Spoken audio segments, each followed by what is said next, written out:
Good afternoon and welcome to our Is an Electric Vehicle Right for You webinar. Today we're hosted by the Utility Exploration Center. My name is Braden Mitchell and I'm the Senior Interpretive Services Specialist at the UEC. For those of you who may not know us, we're part of our utility departments here in Roseville, California. Now all of our utilities are municipally owned and operated, and that includes solid waste, stormwater, wastewater, water, and of course, electric. Now, the Utility Exploration Center is a one-of-a-kind learning center, and we're focused on bringing all visitors information on protecting our natural resources. Our topics include energy efficiency, renewable technology, recycling and waste reduction, and water conservation. Now, we do this through school programs, we offer family events, we do have a free visitor center, and of course, we offer webinars just like this one today. Now, unfortunately, our visitor center is closed right now, but when we do reopen, I'd invite all of you to come and explore Roseville utilities with us, because together we can build a sustainable community. Now, before we get started, I do want to take care of just a couple housekeeping things. First of all, we do have an ability for you guys to ask questions. So in the upper right-hand corner of your screen, you should see these little tiny like conversation bubbles with a question mark. When you click on those, this side panel opens up, and down at the bottom where you see the arrow on the screen, there's a button that says ask a question. You just simply click on that button and then you can type in your question.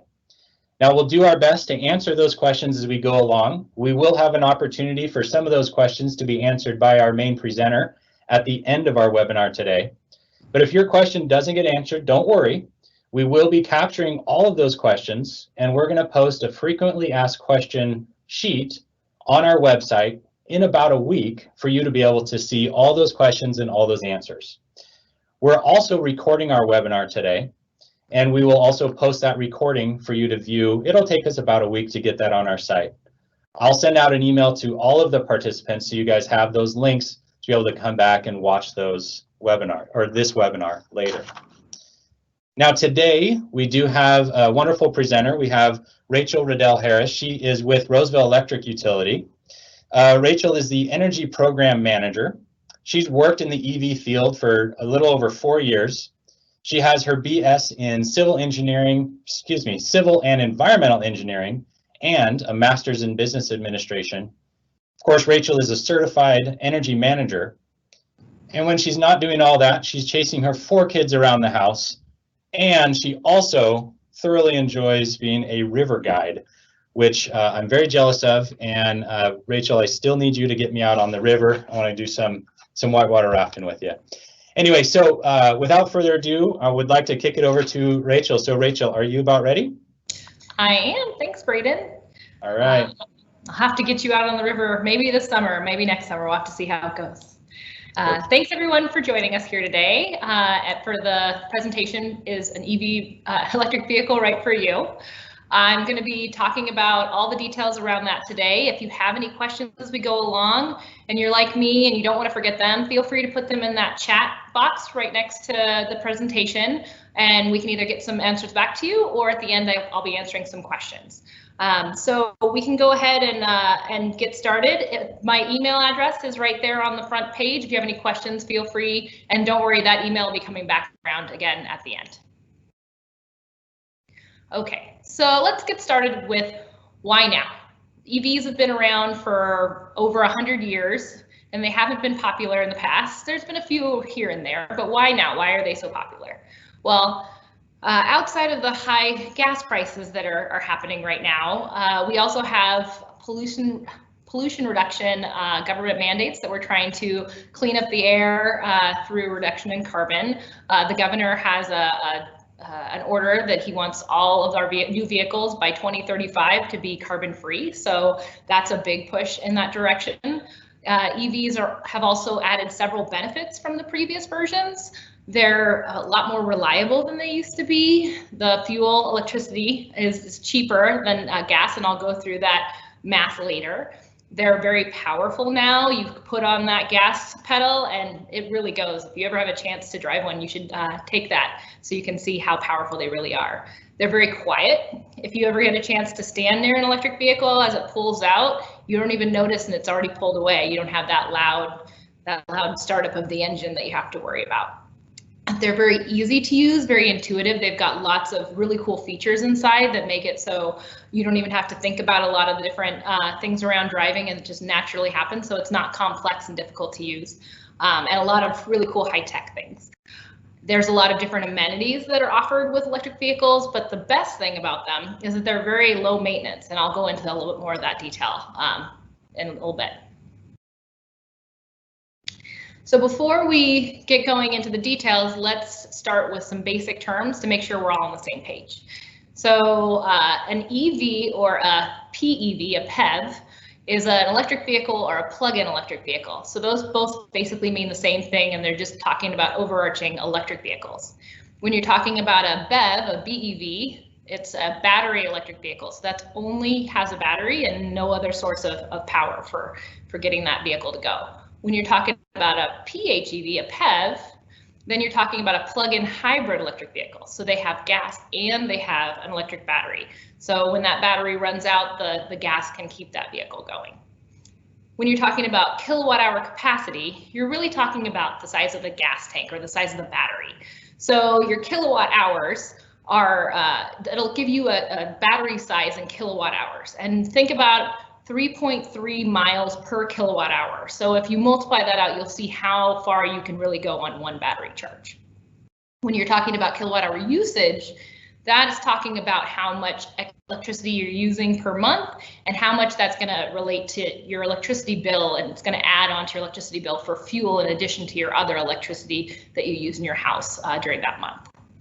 Electric vehicle supply equipment is the charger that charges the vehicle. So that's really talking about whatever you're plugging into in order to fill up your battery. And then there's different levels of chargers. There's level 1, level 2, and a DC fast charger. We'll go into the details of all of those later too.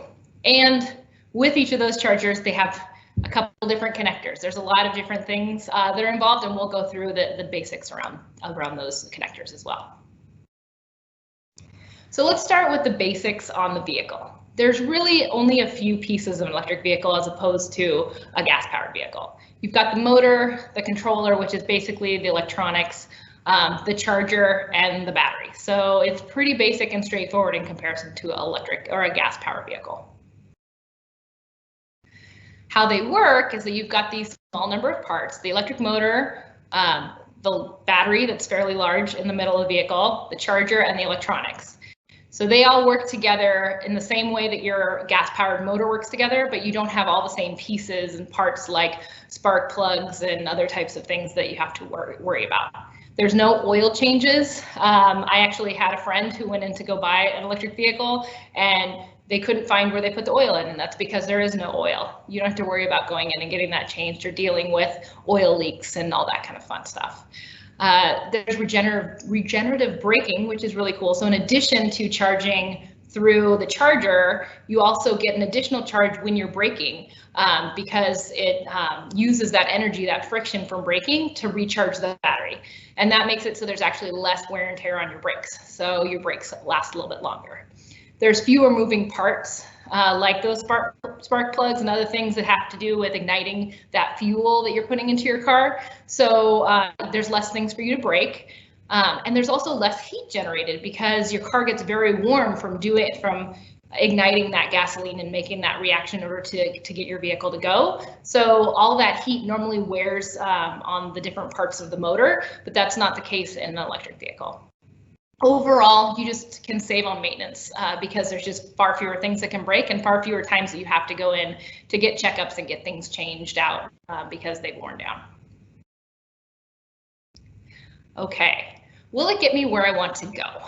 That is the big one that everyone asks me on a regular basis. Am I going to get stuck on the side of the road somewhere because my electric vehicle won't get me as far as I need to go? So let's go through and talk about a scenario of how average drivers drive. The average driver in California drives about 40 miles per day based on some research that's been done. For battery electric vehicles, there's several models that get you about 200 miles worth of range, and some go up higher than 300 miles. And actually each year they're getting more and more range out of the batteries. So in a year or two, it could be a lot more than 300 miles. If you're talking about an electric motor along with a gas engine, then you get an EV range of around 93 miles, but it really depends on the vehicle. But with that in a combination with your gas motor, you can get 620 miles out of just one single charge and gas up of your gas tank. So that's a pretty good range. The prices they range dramatically after incentives. They can be anywhere from $20,000 to $180,000. So it depends on, just like buying any car. What do you think that you need in a vehicle? What are the amenities that you want? What's the range that you need? So there's a lot of different factors that you can look at, and we'll show you how you can get some more information on which car is right for you at the end of the presentation. And then the last part is battery range. So battery range has to do with, it depends on many factors. It has to do with the terrain, the temperature, habits. So temperature, when it's warmer, your battery doesn't tend to go as far. Your habits, do you tend to really step on the gas? Because sometimes that makes it so you go through your gas tank and your battery faster. And then terrain, going up and down. If obviously, just like a gas tank, when you're going uphill, you use a lot more energy than you do when you're going downhill. So if you have a lot of hills where you're going, it may burn through your battery quicker. Somebody actually asked me in the last presentation about, what if my car is just sitting there? What if I go on a hike, or what if I leave it in my garage for a couple days? It takes a lot of time for a battery to wear down by just sitting there. So as long as you're using your car on a weekly basis, you don't have to worry about your battery draining out while it's just sitting there. You can talk more to the manufacturer about, or look more about the manufacturer about how exactly long it lasts. But just sitting there for a day or two or even a week, it's not even something that you really have to worry about, that your car won't start up again. It's just like your normal battery that's in your gas-powered vehicle now. As long as it gets driven from time to time, there's no real issue with it just draining out and you having a dead battery for no reason. All right, so how does charging work? The EV has a charger that's built into it. So right where your gas tank, where you would normally put the gasoline in, you have a charging handle that you'll plug into the vehicle. And where it plugs into the vehicle, there's actually something that regulates the charge into the car. So you don't have to worry about whether that charger has the right flow of electricity into your car. That's actually regulated by your car. And it tells your car how fast, how much flow of electricity it can handle, and it talks to the charger and makes sure that that works correctly. So that's the nice part about it. Charging at home, normally you can use either a level 1 or level 2 charger. Level 1 is really just your standard outlet that you plug any of your normal appliances into. You have essentially an extension cord that you plug into the wall, but it does work a lot slower. So overnight fill-ups, about 30 miles overnight. So it's not a lot of charge overnight, but a lot of people don't go more than 40 miles in a day. So if you have a short commute to work, that might be enough for you. Level 2 is the same as like your electric clothes dryer that you have at your house. So that would be that special outlet. And they charge about twice as fast. Some charge a lot faster, but about twice as fast as the level 1 charger. You can typically charge your car in a few hours overnight. And then they're used for both home charging and public charging. So you'll see them a lot around town in different parking lots in front of different stores and things like that. But it's normally about a cost of $600 plus installation. Installation varies depending on what you have available in your garage or wherever you're planning to install your level 2 charger. You'll want to talk to an electrician if you need to have that plug put in to make sure that it's hooked in correctly and that you have the power available to charge that vehicle when you install it. So make sure you get that information from a licensed electrician. Okay, DC fast charging. This is what you normally see in, I don't know, the back of a Target parking lot, or sometimes at the mall. They're very large chargers and they charge very fast. They actually use direct current instead of alternating current, which is alternating current is what's normally in your house. Direct current is something that allows the electricity to move very quickly into your car and makes it very high powered charging so you can charge that car up quickly. Like I said, near shopping centers, hotels, different shopping areas. It's very easy and very safe, but it has very high commercial grade voltage. So it's able to charge your car very quickly. The thing that's interesting about DC fast chargers is that they'll charge your battery. It has a charging curve. So the charging curve says that up to 80%, it ramps up pretty quickly. And then the last 20%, it comes down it charges pretty slowly. So most people in a DC, when they're powering their car with a DC fast charger, they'll charge to about 80%. It takes about the same amount of time, 20 to 30 minutes, to get that additional 20% as it did the first 80. So it's not normally as time efficient to charge it to 100%, and most people don't need a full charge just to get where they're going, because they're going to plug in when they get home anyway.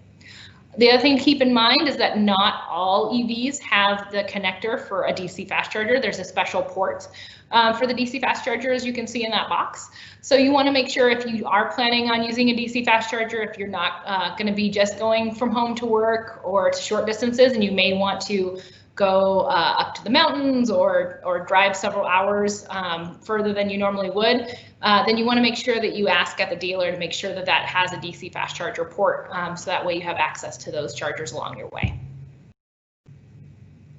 Okay, so where do I charge my vehicle?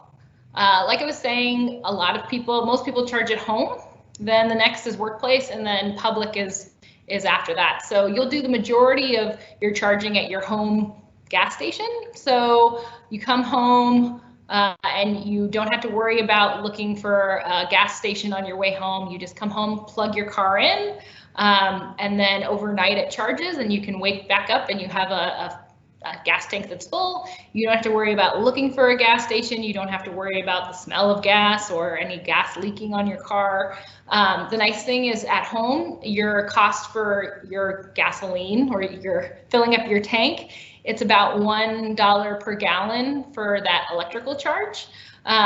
For level 2 public charging, it's about $2 per gallon. As you guys have seen in the gas stations around, gas right now is over $3, sometimes closer to $3.50. So the nice thing is, it's cheaper to charge with electricity than it is with gasoline. Is gas or electricity cheaper? This is the fun question that we get often. So I thought I'd walk through the math with you, and you guys can use this to alter some of the details if they're different for your particular example, but this is just using some averages. The average daily drive, like I said before, is 40 miles. Normally it's less on weekends. So if you take weekends into account, and you're not just talking about commuting to work, it's about 33 miles per day. 33 miles per day is about 300 kilowatt hours. The cost of 300 kilowatt hours, if you're in the city of Roseville, is $28 to $43 per month. The reason why that's different, it depends on what time of the month actually that you're using the electricity. We have tiered rates here in Roseville, and so that means at the end of the month, the electricity, when you've used more electricity, could be more expensive than in the beginning of the month. So we wanted to give you a range of what, on average, it would cost.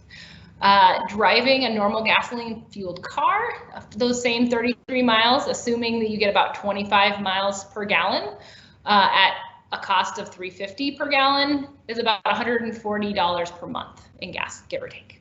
That savings per month would be $112 per month. So you can see over the months of owning your car for several years that those dollars would really add up.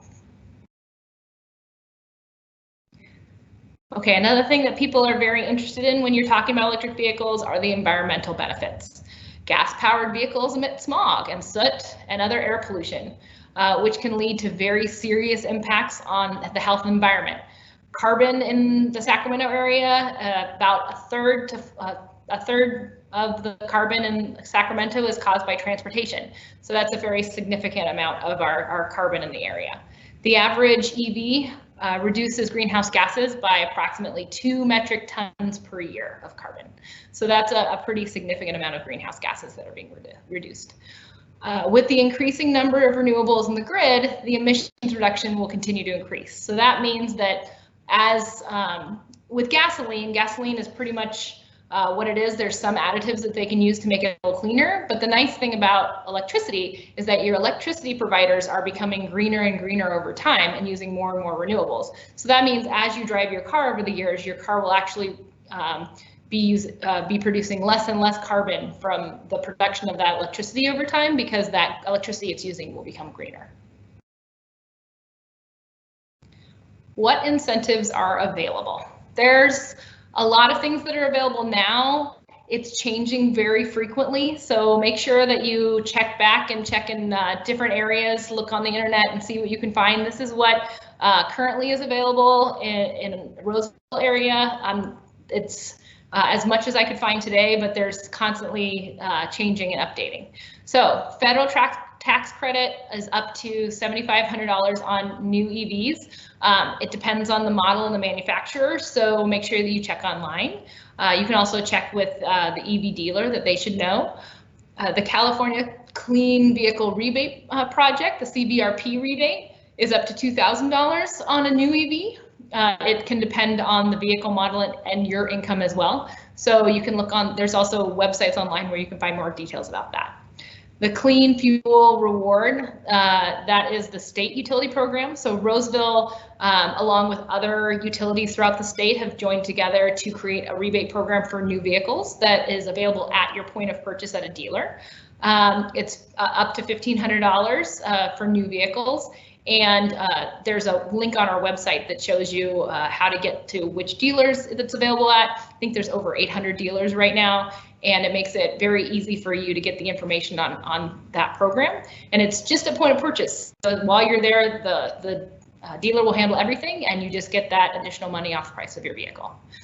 Roseville Electric also offers $500 for used EVs. So if you're purchasing an EV that's not a new vehicle, we have a rebate for that, and also $500 for a networked charger. So with EV chargers, level 2, there's an option of a network and non-networked. Networked basically just means that it's smart, so it has the ability to connect to your phone. You can view the usage, you can alter times of day when it charges. So it really just gives you the ability to control when you charge and get more information about your charging habits. So in order for us to help with some of those things, we require that you have a networked charger when you're installing that level 2 charger.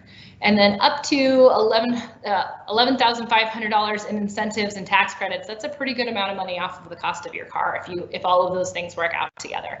So there's a lot of money now. We're going to have more probably things that come up in the future as we keep driving towards that the governor's goal of getting to zero carbon vehicles by 2035. Okay, so here are some resources for finding the vehicle that's right for you. We have a tool on our website that gives you some options for choosing the electric vehicle in an easy way. Plugstar helps you find the vehicle that best meets your needs. You give them some certain criteria and let them know how you use the vehicle, and it helps you to really find the one that's best for you. It also helps to connect you with dealers who have more experience and are more educated on electric vehicles. And then on our website as well, we have information on our residential programs, our commercial EV programs, in case you're interested in charging at work and you wanted to talk to your employer about that. Our EV ambassador program, if you're interested in being more involved in promoting electric vehicles, you can join Roseville Electric in helping to promote vehicles once we're doing more events in person and going out and talking about your EV experience with other customers. We also have information about our charging stations.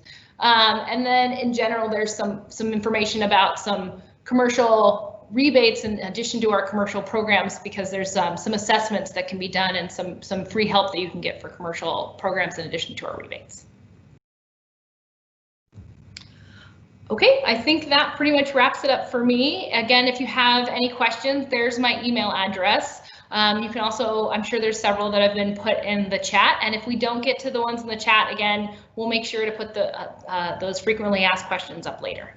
Thanks again for coming today. Erin? Rachel, thanks so much for all that great information. We did have a couple of questions come through. The first one, I know you talked a lot about behavioral sort of tendencies and how you drive can have a lot of impact on battery charge. Is there an average as to how long a battery remains charged? For instance, if you're going on an overnight trip and there's no charging station nearby. So it has to do with the miles that you drive on that overnight trip, and not so much what if you're sitting there overnight. If you're sitting there 1 night, 2 nights, 3 nights, you really don't have to worry about the battery going down while the car is just parked. It has more to do with how many miles you're taking to get there or get to the next place. So as you're mapping out, if you wanted to go on a longer trip, you want to map out the miles and then look. There's apps online that you can look and find the chargers along the way, and you kind of can map out which chargers you need to go to, but you don't need to worry about overnight that battery will be drained down. Great. Also, for a resident who lives in Roseville but buy their EV out of the area, do you still qualify for all the same rebates and incentives offered from the city? Yes, so the nice thing about the new vehicle program that we're doing, the CFR Clean Fuel Reward Program, is that all the dealers are linked to the same place. So that point of purchase rebate will come from that program no matter where in the state you buy the car, as long as it's one of the over 800 dealers that's on the website, and that's expanding all the time. The only thing that we really care about is getting the registration and the information about the car that it's actually registered to you in Roseville. If you go to another city and buy it and then come here, that's fine with us. And one last question before we share some of your contact information. For the DC fast charging that is available through public charging, do you have to pay for that, like at the Tesla type charging stations? So Tesla actually is only available for Tesla cars, and they have a special, they have charging that you can pay through them. Most DC fast charging costs, has some cost and some money that it costs you to charge. There's certain ways you can sign up for apps and things to help pay for that, or you can insert a credit card. There are some free charging, like at in the city of Roseville and some of our parking garages, where there's some free public charging, but most of the free public charging is actually level 2 and not DC fast charging. Great, and I think we had a couple more questions, but we'll get to those in our frequently asked questions. So Rachel, thank you so much. All right, thank you so much for being on today. We appreciate you checking in and finding out more about electric vehicles, and I hope to provide you some more information in the future. Great, thank you so much, Rachel. That was a great presentation, and folks, that was a ton of information. So just so you remember, we did record this presentation. We will be putting that up on our website for everyone to view, so you can go back, check out some of those pages that maybe you don't remember tomorrow or something like that. So you can rewatch these presentations. We'll also post, as was mentioned, our frequently asked questions. So if your question didn't get answered in the chat or live with Rachel, we will post all those questions and all those answers, so your question will get answered, and you can see what other people asked and the answer to those as well. So once we have those up and going, I'll send out an email for everybody to that link on our webpage. That'll be at roseville.ca.us/explore. Again, it'll probably take us about a week to do that, but I just want to say thank you guys so much for joining us today. Also on that website, roseville.ca.us/explore, we have all of our other upcoming webinars, so I'd encourage you to check those out as well. Thanks again. There's Rachel's information if you want to email her direct with a specific question. I hope everyone has a great Friday and a wonderful weekend. See you soon.